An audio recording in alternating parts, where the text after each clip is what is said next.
So I'd like to welcome everyone here to our Education Tech panel. Really excited about this group. We have a really diverse set of panel speakers on board with us tonight.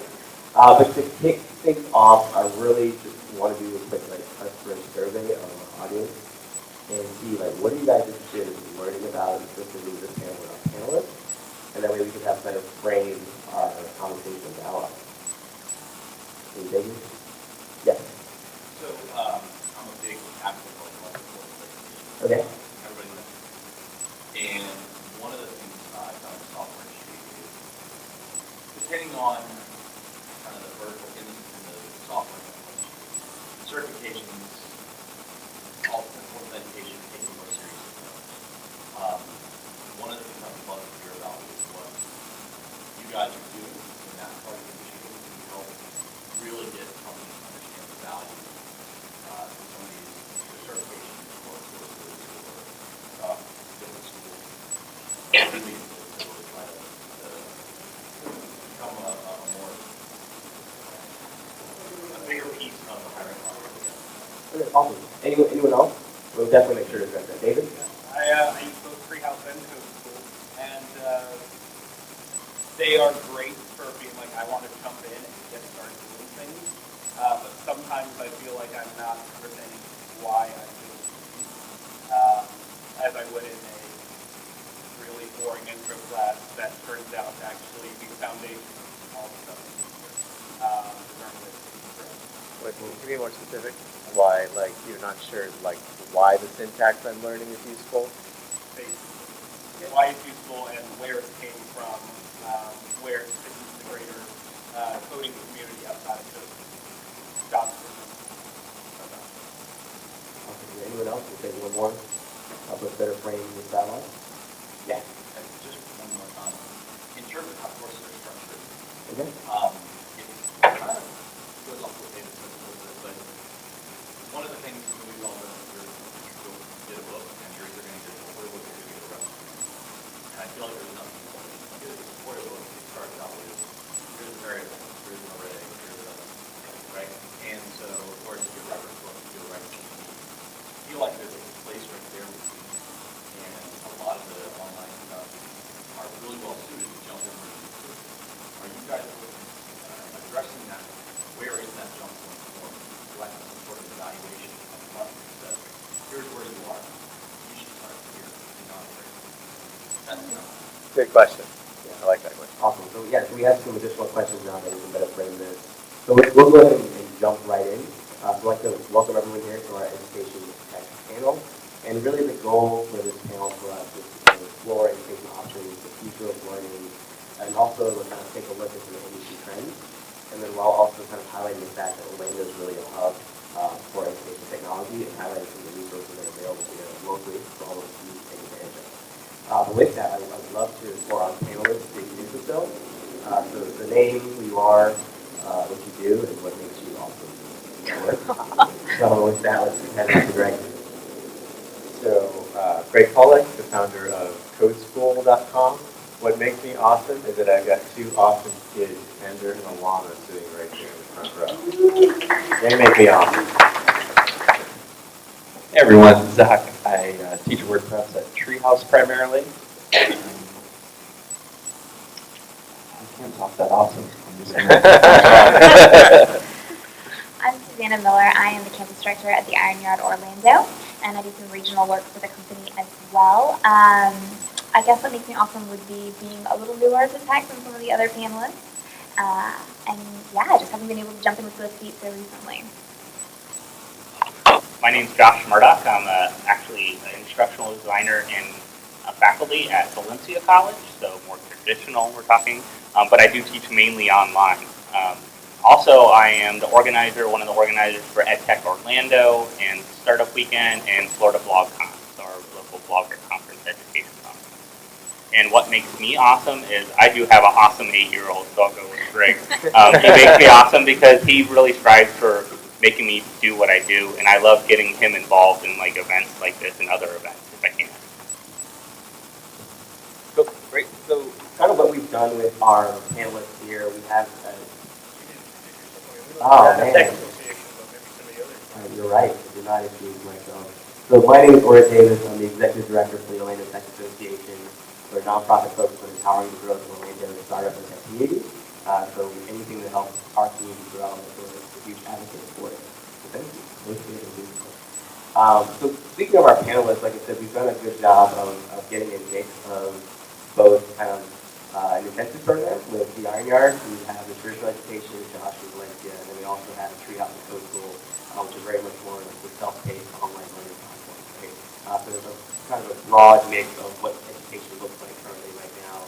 And the first kind of question that I want to kind of pose for our panelists, like how has kind of this industry changed for you over the years? Kind of where you see it going? Jump in? I've probably been an educator the longest, I think. I've been in education for almost 18 years. So definitely, seeing the changes of how higher education has changed. And you're seeing a lot of traditional models, but a lot of online, a lot of intensive things coming from various parts and pieces, non-traditional learning through maybe MOOCs or open resources and all these things.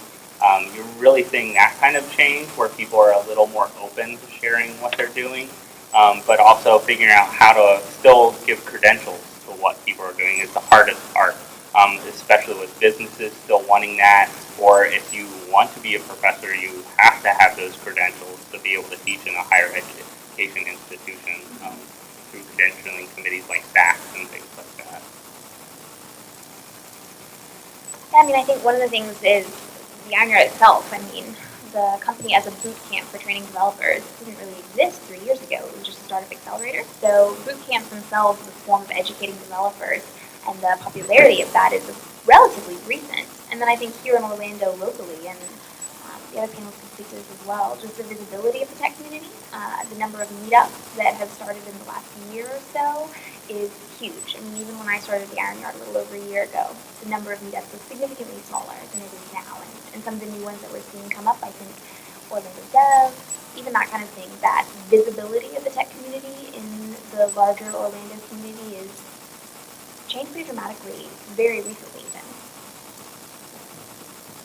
Yeah, it's a really good point. The only thing I would add is caveat that in some ways it hasn't changed a ton because you still see a lot of pressure for traditional schooling, especially like a young kid, and family pressure and parents' concern about how are they going to work out. I'm sure we'll get into some of that. And all these other options are available, and a lot of them serve people that are career changing or deciding that they want to do something different, maybe not the like 18 to 22, 25 college age, but even students in those institutions are turning to all these other resources to actually learn the skills for development and like practical real world stuff. So it's an interesting landscape. Definitely. I mean, I think I'm always surprised that there aren't more competitors to Code School and Treehouse, right? Because what really makes us unique is the amount of production quality we put into every course that we do. We've uniquely figured out how we can take, we create a 4-hour, 6-hour, 7-hour course, and we can afford to spend anywhere between $60,000 and $100,000 on a 4 to 6-hour course. How do and make that profitable? And so I've always been looking for I could think of a bunch of different disciplines that have nothing that puts that much production quality into the educational videos, online education like we do. And then quick question in the audience, like how many of you have used an online course, Beginning, Treehouse, Code School? Yes, a fair number of you. And so my next question kind of for the panel is that we talked about this yesterday briefly. When should someone pursue kind of a traditional degree versus the self-learning versus the intensive? That's kind of my question for our panelists here. Well, it definitely takes a certain kind of personality to be willing to self-teach these topics, right? And you can kind of see it in some people and see it and not see in other people, right? And that just has to do with, there's some very unique personalities. People can teach all their stuff online. He's like, oh, this is free. I can learn it. I just have the self-discipline to do this all. I can subscribe to Code School and Treehouse and teach all myself stuff, right? But I know I'm definitely not one of those people, right? I'd be much like if Iron Yard would have been around after college, right? I would have gone through college and I would have went straight to a boot camp and learned the, because I went to traditional 4-year school, graduate. So we take very seriously, like, what are our internal standards? Because you're not getting grades in our course. You don't have, like, I graduated with this GPA or whatever. You complete the course, you complete your final project to the satisfaction of the instructors and the campus director. So our internal guidelines for that then become very important. I mean, our campuses are certified by the state so that, we're a legit business essentially. But the concept of the courses is not being verified by people other than us and then validated by the community that is seeing the work that our students are doing and that is hiring them. So I think it does strike a very delicate balance because it's easy for a company that is an independent organization like the Iron Yard to lose touch with the industry or to not be giving students the caliber of education that they should be getting for the investment that they're making. That is something that it's not something that's managed by an outside organization or an outside institution in the way that a traditional school is going to be. So yeah, that is difficult. And I think with that, the validation then comes from, are our students employable? Are they learning the skills that they need so that they're showing, okay, I'm able to work in groups, my code is on GitHub, you can see what I've learned, you can see what I'm able to produce, you can ask me questions after my demo day. And that's kind of where our validation then comes from. If you're looking at, do we do grading or do we do certification? No. And job placement, yeah, that's a big part of what we do too, that we're making those connections. So in terms of how do you know that the student is getting a good quality education, or how do you know that they're having the skills they need to be hired and recognizing, like, I'm making a good decision if I choose to bring this junior developer on board who has Iron Yard training and nothing else. I think the job placement is an important part of that we're giving them soft skills as well, as Gregg was saying, that's kind of one of the things that we contribute, that they know how to handle a merge conflict, and they know how to correctly commit things to GitHub. Things like that you, I think, can be harder to learn until you put them into practice.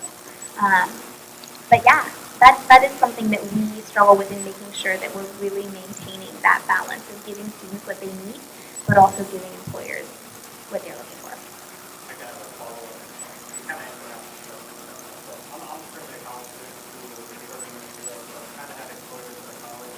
I've done it all out, and I think those rules and also feel I'm doing it. So my question is, how do you institute kind of the 7 days of changing technology, especially with the time, and that has to be kind of rely on different or schools definitely as they go kind of I work with things and kind of have a conflict issue, so I'm glad it's but how do you guys face that?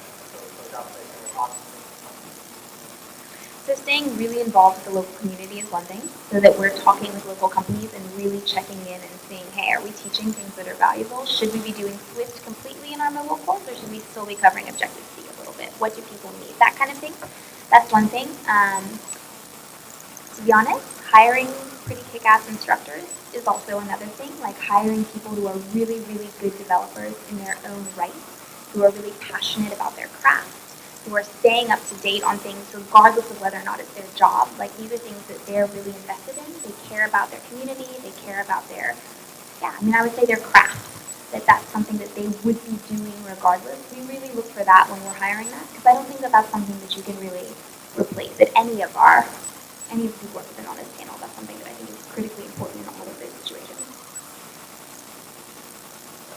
You very briefly touched upon it in doing Swift versus Objective-C, and actually, Amelia, I want to hear Josh's take on this. Is there a point that you worry that there's the chasing trends too much? I mean, all of you, but kind of some of the more traditional. So for the traditional side, we also look at advisory boards. We have AS degree advisory boards that are people are in the industry that come in at least once a year, sometimes twice a year usually, that come in, they talk with the program chairs and the faculty, and especially the tenured faculty in those programs, to figure out what are the trends, what do we need to step up, what is missing in our program that graduates after, especially an AS degree, they're going right into the workforce. So what are they missing? What is something that they need to have? I think it's a little harder when we change curriculum. Some of our stuff is very open, like classes can be kind of open to interpretation on learning objectives. Other classes are very kind of specific on what they're going through. So it's sometimes a catalog change that has to take place or go through committee and everything, because that's part of our accreditation, has to go through a process. So I think sometimes, these things, chasing trends, that could be something we could also do on our continuing ed side though too. So we do have the option of doing continuing ed through Valencia College, that they could offer something that might be more of a trend kind of class to see how it goes, or is this something that's going to be around and we need to really integrate into our programs and what's happening. But I also think as a faculty member myself, I like to kind of encourage looking at trends.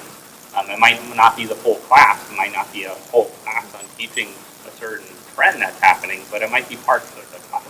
So I think that's a big one. I know I've worked with some other universities on developing some marketing content, and we do a whole section on trends, and it's just all about what's happening, what's changing. But you know what? Next year it's going to change. What are the next trends? What's happening? What's changing? But I always do the magic 8 ball of I don't really know. No one really knows. Is this trend going to last or be around? So really quickly, just kind of a follow-up question for you as well too. Can you talk about like some of the changes that you, Valencia or UCF Wholesale has made kind of within the curriculum as well too? So if you look at Coast School, look at Treehouse, they're pumping out content every month. You look at Iron Yard, every 3 months they're adopting and changing their curriculum. So kind of any certificate programs or anything like that that Valencia has done specifically kind of address the changing marketplace. Yeah, so Valencia is looking at a lot of shorter kind of courses to get people through. So it could be for Apple or Android development. I know they've had the courses where one semester they'll do Apple, one semester they'll do Android development, and it'll be 3 or 4 classes right in a row. So you get 6-week classes that be done one semester, and then there'll be a final project. And I think that's something important I heard Zach mention earlier, is that portfolio piece. Any of these things, any kind of education, you could have technically someone else complete your Treehouse or Code School, and who would know if you're the highest score, if you had your really smart friend complete these courses for you. But if you didn't have this portfolio behind you, the employer looks at that more important. That's what I stress. I teach a social networking for job search course. Part of our course is geared toward IT students. And it's like, hey, you need to have your LinkedIn account, you have your information, but also you need somewhere to house your portfolio. Do a WordPress site, do GitHub, have these different parts, ready for you. So that's a big part of teaching in this kind of traditional sense. But yeah, we're trying to look at, how things are changing and what maybe it's just a piece someone wants to add on. Maybe it's not a full program. Maybe it's a certificate. Maybe it's just, hey, teaching you the skills that you need to do that job. Josh, do you have a question? Yeah. Do you foresee like more hybrid programs? Like, for instance, I changed careers, but I already had a degree. I had responsibilities with family and stuff. I couldn't do Iron Yard and then Code School part at times because you do an 8-hour day, and then or you wake up earlier and then go to work. So do you foresee like almost like an Iron Yard life where it would be dedicated time every part of the weekend and homework? Right. So, yeah, I'm really interested. There's some companies out there that do this pretty successfully already, right? There's Block.io. You took Block.io, right? And then there's Thinkful. Thinkful does it really well. And some newer ones. But those are the 2 big ones where they take, it's in between Code School, Treehouse, and Iron Yard. It's a hybrid where you can do things in your spare time. It's not the biggest commitment. It's all online. So you can do it at home. Yeah, so, and I'm sure there's going to be lots more stuff like that popping up. Yeah. Oh. BLOC.io. And then I actually did blog, so I can talk a little bit about that. It is kind of a hybrid approach. So it's an online developer boot camp. For 12 weeks, registration program with your peers, with a mentor that you meet with at least 3 times a week for a minimum of an hour. Right? So you still have the accountability factor, and you're still still have a professor that you have almost friends giving us problems with, you have someone to go to, versus learning 100% on your own, where if you get someone lost, you're stuck. Right? So yeah, I'm definitely, I personally am a big fan of kind of approach. I think it's a different approach, I think it's saying. And that's exactly right. I don't know. Yeah, kind of what your piece of fire, because you're meeting with a mentor. You're held accountable, just like if you were doing Iron Guard. One other interesting thing, going back to the question about how do we stay on the cutting edge at Code School, figure out what topics that we do. One of the fun things that we do is every year we do a user survey where we send out, and we get back, like, I think the last survey we did was in October, and we got about 7,000 people filling out the survey. So it really gauges what people are interested in learning, and we use that to craft what we're going to be teaching for the whole next year.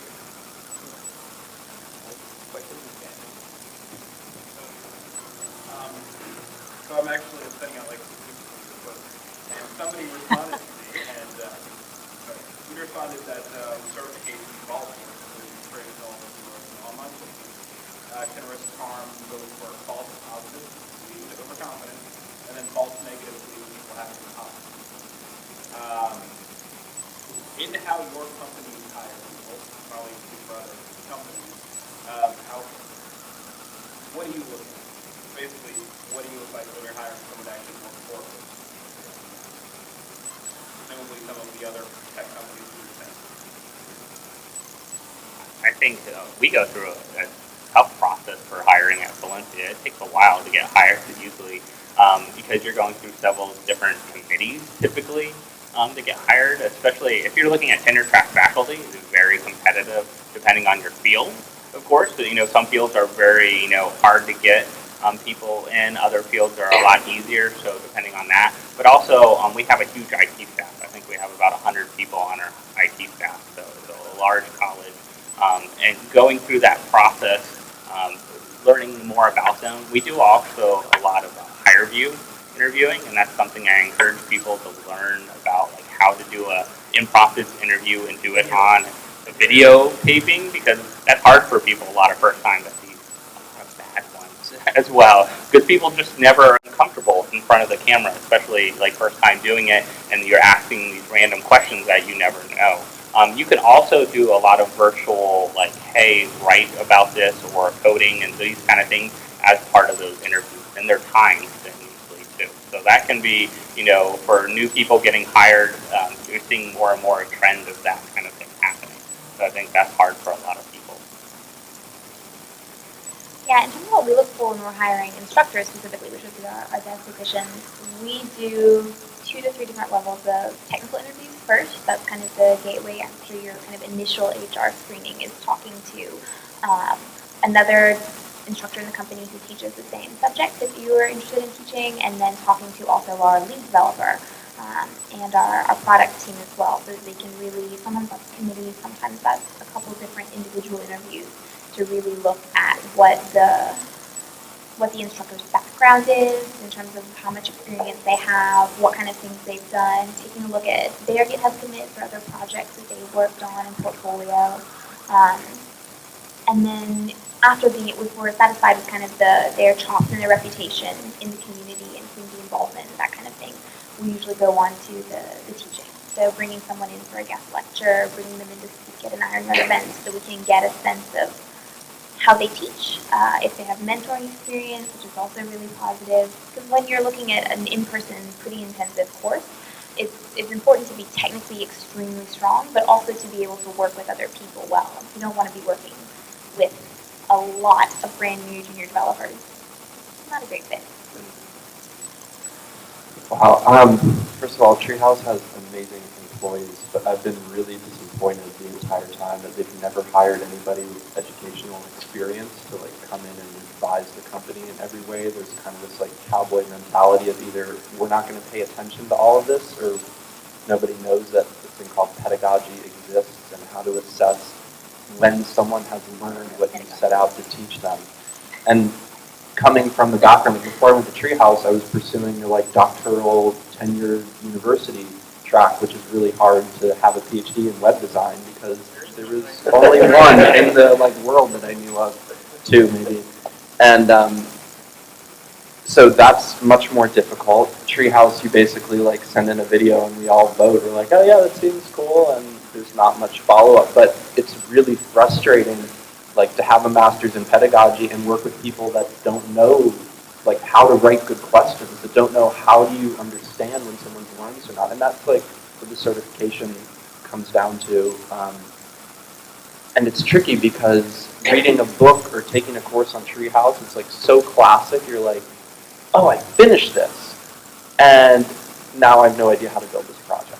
Like I did what they said in the course, but I can't do this on my own. So a lot of what we've been trying to figure out is like how do we add in projects, and we have this new platform that's coming out that's going to have more of the mentor roles and have more that hybrid connection. But that's a tricky one. But it's something I personally care a lot about and think a lot about and enjoy talking to people that have worked through it. But yeah, it's a good question. As far as technical hiring, I'll just two quick things. One is culture fit. So we make sure that the people that we're hiring just gel well. Like we won't want somebody who's too naturally defensive when they get into tense situations. We try to ask interview questions and kind of mimic that. And then second, when it comes to technical hiring, is the pair programming. We have kind of like a pair programming thing where they can pair with them for a good 2 hours on a problem. And I feel like that tells you the most about what it's going to be like working with someone and how they deal with unknown, how they deal with figuring something out, how they deal with communication between two people when they're working on something. It tells you a lot about them. And it's really unique to how we hire.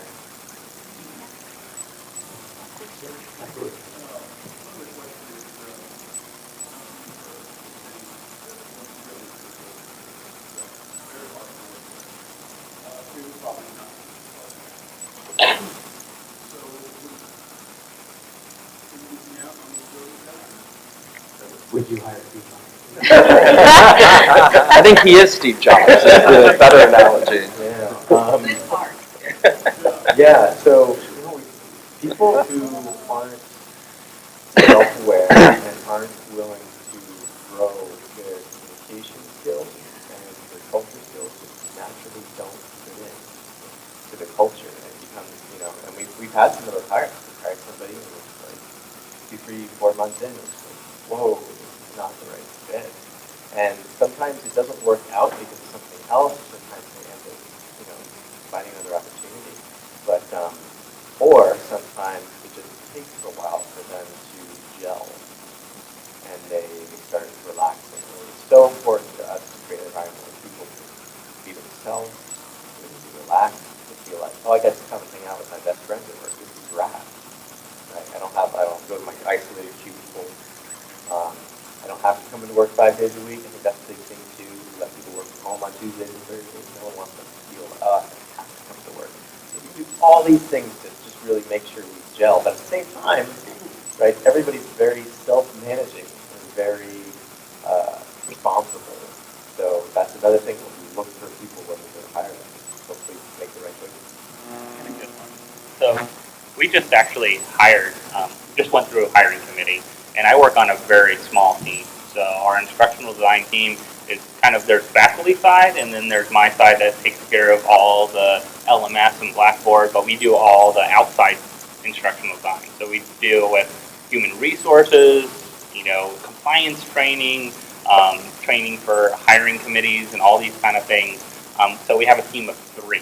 So when you have a team of 3, fit makes a big difference as well. So because if it doesn't fit right, or also what you're seeking. So a lot of us do the same types of things, but you might need someone that's stronger in this area to fill a gap for you. So that can be a big concern of when you're hiring kind of for teams as well, is do you have that person that fills that gap or can learn something else? They might not be strong, but they could pick it up.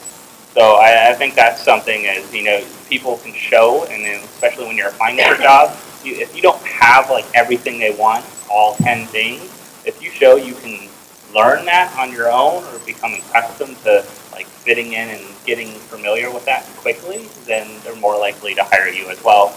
And plus with the fit with the team, someone, the team feels comfortable with. Yeah, I'd agree with that. Iron Yard has 100-ish employees nationally and plus London. But each individual campus, most campuses have 2 to 5. So again, it's a very small team, and the final stage of our interview process is meeting with the local campus and making sure that you can really add to that team, because again, it's a small group, it's very important, and I think for us, one of the other things we look for is that you're able to continue learning yourself. Because it's not just that you can get along well with the team or that you can teach well or that you're an expert at what you do.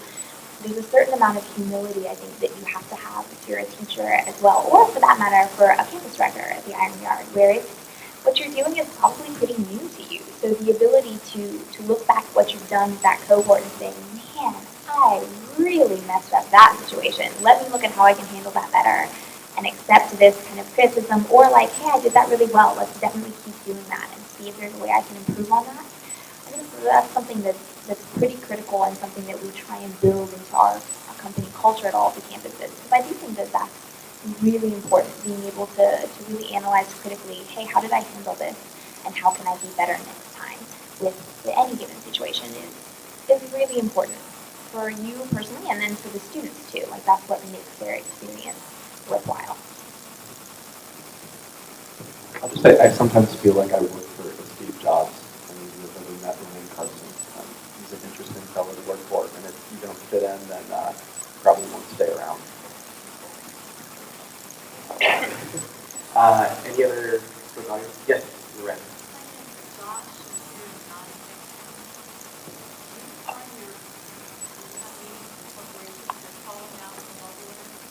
Yes.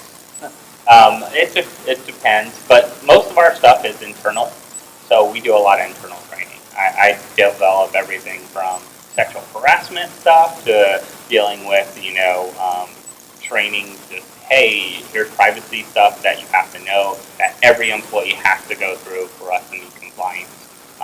But I'd say that anyone that's thinking of any kind of product in education, first thing you say, is it mobile friendly?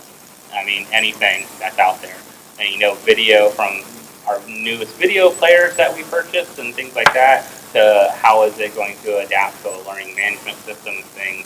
As you're starting to buy new products and get new things and your contract changes, that's the first thing you're asking. Is it mobile friendly? Because students, all of them don't have an actual, MacBook or something like that. They're going around, and especially our population of students at Valencia, they have tablets. They have their smartphone. That's where their internet is. They might be sharing a computer at home, or they can access one on campus and things like that. But most of them, their primary device probably is their phone or their tablet that they might have. 5 minutes. Cool. So quick questions. We only have 5 minutes here. We're at, I think, Yeah. a question in the Yeah, back. one more question in the back? So places like Code School and Clear, they have so much data stacked up on your users because they're all digital, right? So have you guys thought about looking at people who have similar courses, similar interests, and grouping them together for good time and getting them that experience, that kind of communication, that group experience that you're talking about that's missing already? Yeah, it's something we've played around a little bit. We've done some A/B testing with placing students into cohorts as they sign up and trying to mimic it. But there's a lot more we could do, and I say haven't explored it too fully. Not something we've explored much, but certainly, we've tried to add more social aspects. We've got even more in the pipeline. We do have forums that some people find helpful there, and we've got some interesting things coming out that will help people get connected when they need help. I'll talk on the case of Block. One of the things that Block has done is you go through the course by yourself. Other than doing it, you talk to your mentor. But what they've started doing is the Block Hacker Club. And they just have a Facebook group where we kind of feel like I'm working on this project, like 9 other people that are like start cohort or course behind me, just like joining up and get a program. So that's kind of one of the ways that the hybrid program is done to address that issue. So with that, we have about 3 more minutes left. So what I want to know from our panelists here can you share some good resources, kind of continuing education outside of your own programs that you would recommend some of these attendees to take a look at? Well, I know that, what is it? Flatiron School just put out this cool new resource called, I think it's a learn.co, which is a really interesting new hybrid. I want to go through like in order to get into the program, you first have to like install the thing, get it. So they're trying to create something where it's like a isolated environment on your computer combined with online tasks. Like it somehow goes back and forth. I want to explore that. I've been more and more impressed the last couple months with, and it's more for fun, maybe more for kids, Code Combat. You know, the guys that do that, and that's just becoming more and more popular these days with the kids. I was just over at Lake Highland this last weekend. There was a whole classroom of kids going through Code Combat. That was awesome. With the high school kids. Come about. I do recommend, like, for our students, for people that are interested or can't pursue the Iron Yard, some of the online resources that are represented at the panel. But I am glad that Block and Thinkful came up. Those are also those things that I think are high quality and good resources that I do recommend to both our students and to people who aren't able to kind of invest in the Iron Yard right off the bat. I also push people to really, whether they've applied to our course or just kind of interested in tech in general and trying to find out more about this. I make my brother do this, for example. Really just getting involved in the community itself. Because I think the things that you learn from the people that are a little bit further down that path from you are really valuable. So going to both kind of the user group meetups, but also to some of the more tech adjacent things where you're going to find people that are approaching a tech issue from a slightly different angle than you. I think that's hugely valuable in terms of learning. We really, really push our students to get community involvement as well. Things like Code-Orlando, that sort of thing. I love to get our students involved in that. I think that's great real-world experience where you're actually working on problems and being able to work with people who might be a little further along. Hackathons, too, I think are great, or Weekend Launch. It was a couple weekends ago. All of our current students went to that. So getting that kind of involvement too, seeing how some of those things work, how the tech stuff that you're doing fits into a larger ecosystem, I think that's super valuable. I think a lot of ditto on those. I think getting involved in meetups and groups. Don't forget you have an Orange County library system as well that has classes, that has information, resources, all kinds of things available to you. So definitely check those out. Lynda.com, another kind of resource as well that you can get through the library. So if you didn't know that, if you have an Orange County library card, you can get free Lynda.com. So that's a kind of plug for Orange County Library resources in the Melrose Center. Lots of cool people to meet. I would say that's another thing.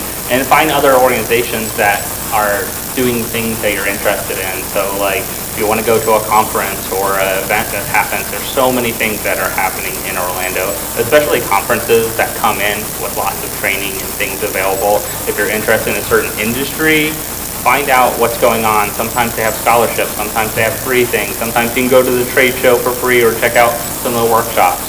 Find what you're interested in, seek it out.